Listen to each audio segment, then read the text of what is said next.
రాష్ట్రంలో వలసల పర్వం కొనసాగుతూ ఉంది. బీఆర్ఎస్ పార్టీ నుంచి పెద్ద ఎత్తున కాంగ్రెస్ పార్టీలో జాయిన్ అవుతూ ఉన్నారు. ఇదే నేపథ్యంలో బీఆర్ఎస్ పార్టీ నాయకులను ఇక కాంగ్రెస్ పార్టీలో చేరాలంటూ కూడా కాంగ్రెస్ పార్టీ నాయకులు ఒత్తిడి చేస్తూ ఉన్నారనేది కూడా చాలా బీఆర్ఎస్ పార్టీ నాయకులు ఆరోపిస్తూ ఉన్నారు. ప్రధానంగా హైదరాబాద్ ఇక మున్సిపాలిటీ పరిధిలో పెద్ద ఎత్తున కార్పొరేటర్లను ఖచ్చితంగా కాంగ్రెస్ పార్టీలో జైన్ కావాల్సిందే అంటూ కూడా ఒక ఆర్డర్ వేస్తున్నట్టు కూడా తెలుస్తూ ఉంది. ఇక మనతో మాట్లాడడానికి శ్యామ హేమల గారు ఉన్నారు, బీఆర్ఎస్ పార్టీ కార్పొరేటర్. మేడం చెప్పండి, ప్రధానంగా మీ పైన ఒత్తిడి వస్తుందంట కాంగ్రెస్ పార్టీలో జైన్ కావాలని, ఎట్లా చూస్తారు, ఏంటి అసలు? అంటే మాకు ఇప్పుడు దాకైతే అంత ప్రెషర్ రాలేదండి. స్టార్టింగ్లో బాబా గారు వాళ్ళు వెళ్ళినప్పుడు అయితే కొద్దిగా కాంగ్రెస్ కార్పొరేటర్స్ మాట్లాడడం జరిగింది. ఎటువంటి ప్రెషర్ వచ్చినా ఏమొచ్చినా కూడా మేము ఆలోచన అయితే మాకు లేదు, పార్టీ మారే ఆలోచన లేదు. వెంటనే మా ఎమ్మెల్యే పద్మారావు గారు ఉన్నారు, వారి వెంటనే ఉంటాం, బీఆర్ఎస్ వెంటనే ఉంటాం ఎంత ప్రెషర్ వచ్చినా. ఎందుకంటే పార్టీల అంటే వాళ్ళ సెల్ఫ్గా వాళ్ళ రాజకీయ లబ్ధి కోసం వీళ్ళు పార్టీలు మారుతున్నారు. సో మాకు అట్లా అంటే ఏం లేదు, పని చేస్తాం, ఖచ్చితంగా పార్టీకి పని చేస్తాం. పార్టీకి ఏదైనా ఒకటి ఏందనంటే అన్నీ ఉన్నప్పుడు కాదు, ఏం లేనప్పుడు పార్టీతో ఉండాలి అని అంటారు. ఎవరితోనైనా, వ్యక్తితోనైనా పార్టీతోనైనా.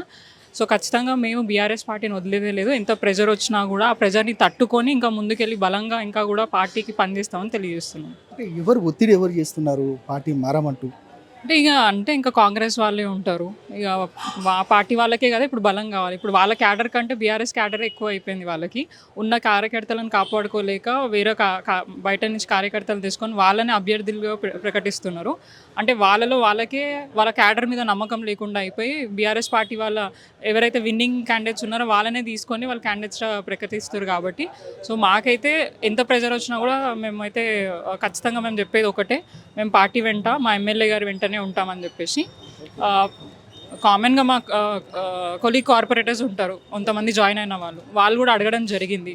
సో ఏమైనా ఆలోచన ఉందా అని. ఆలోచన కాదు, అది మా దృష్టిలో కూడా లేదు. సో ఖచ్చితంగా బీఆర్ఎస్ వెంటనే మేము ఉంటాము. అంటే ప్రధానంగా మీ పార్టీ నుండి వెళ్ళిన వారు, ఇప్పుడు మీరే అన్నారు బాబా ఫైజుద్దీన్ లాంటి వాళ్ళే ఒత్తిడి తీసుకొస్తున్నారని అని చెప్తా ఉన్నారు. ఎవరెవరు ఉండొచ్చు? అంటే మా మీద ప్రెషర్ పెట్టేవాళ్ళు అంటున్నారా? అంత ప్రెషర్ అయితే ఏం తీసుకురాలేదు. జనరల్గా ఇక పజ్జన్న మనుషులు కాబట్టి ఇంకా కొంచెం మీరు వస్తే ఇంకా బాగుంటుందని చెప్పేసి అట్లా అనడం సందర్భం ఉండే. బట్ అంత ప్రెషర్ అయితే మా మీద పెట్టలేదు. ఏమో రానున్న రోజుల్లో పెడతారేమో. సో పెట్టనివ్వండి, కేసులు పెడతారు, ప్రెజర్లు పెడతారు, ఇంకేం పెడతారో తట్టుకుంటాం మేము డెఫినెట్గా. ఎందుకంటే ఉద్యమం నేపథ్యంలో నుంచి మా నాయకుడు వెంట ఉన్నాం కాబట్టి వారు ఎట్లయితే పోరాడినరో తెలంగాణ కోసం అట్లనే ఏ వీటికి కూడా భయపడకుండా ముందుకు పోతున్నాం అండి. ఇప్పుడు పజ్జన్నకు కూడా ఏదైతే ఎంపీ టికెట్ అనౌన్స్ చేసింది మీ అధినాయకత్వం, ఎట్లా చూస్తారు? చాలా సంతోషంగా ఉందండి. ఎందుకంటే మన తెలంగాణ రాష్ట్రం ఏర్పడినప్పుడు మొదటి ఎమ్మెల్యే మా పద్మారావు గారు ఉండే. సో ఆయన హిస్టరీ రిపీట్ చేస్తారు కానీ ఎప్పుడు కూడా వెనుకపోడు. ఖచ్చితంగా ఇప్పుడు కూడా ఎంపీ క్యాండిడేట్గా పద్మారావు గారిని డిసైడ్ చేసినందుకు మాకు చాలా సంతోషంగా ఉంది. మా బీఆర్ఎస్ నాయకులు కానివ్వండి, లీడర్లు అందరు కలిసి కష్టపడి గెలిపించుకుంటాం. అంటే మాకు చాలా ఈజీగా అనిపిస్తుంది, ఇది కష్టపడాల్సిన అవసరం లేదు. బట్ ఉన్న రాజకీయ పరిస్థితులను దృష్టిలో పెట్టుకొని దేన్ని కూడా మేము ఈజీగా తీసుకోము. ప్రతి ఒక్కటి ఛాలెంజింగ్గా తీసుకొని ఇంకా ఎక్కువ మెజారిటీ వచ్చే విధంగా మేము కృషి చేస్తాము. ఎందుకంటే సికింద్రాబాద్ నియోజకవర్గంలో ఈ పార్లమెంట్ కాన్స్టిట్యున్సీలో ఓవరాల్ తెలంగాణ రాష్ట్రం అంతటా కూడా పజ్జన్న పేరు అనేది చాలా ఫేమస్. సో ఇప్పుడు ఈ కాన్స్టిట్యున్సీలో అందరు ఎమ్మెల్యేలు కూడా మా వాళ్ళే ఉన్నారు, క్యాడర్ కూడా ఎక్కువ మా వాళ్ళే ఉన్నారు, కార్పొరేటర్స్ కూడా మా వాళ్ళే ఉన్నారు. కాబట్టి మాకు కొద్దిగా ఈజీగానే ఉంటుంది.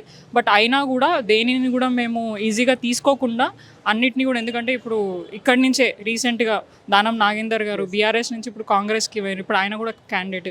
కిషన్ రెడ్డి గారు సిట్టింగ్ ఎంపీ ఉన్నారు. సో దేన్ని కూడా మేము ఈజీగా తీసుకోము, కృషి చేస్తాము. ఎమ్మెల్యేగా మా ఎంపీ క్యాండిడేట్ అయిన పద్మారావు గారిని భారీ మెజారిటీతో గెలిపించుకుంటాం. ఎందుకంటే ఆయన సికింద్రాబాద్ నియోజకవర్గంలో మీరు చూసుకుంటే అభివృద్ధి చాలా, నాకు తెలిసి మొత్తం కాన్స్టిట్యున్సీలో మొత్తం వేరే కాన్స్టిట్యున్సీతో కంపేర్ చేస్తే మా కాన్స్టిట్యున్సీ చాలా ఎక్కువ డెవలప్మెంట్ చేసిండ్రు.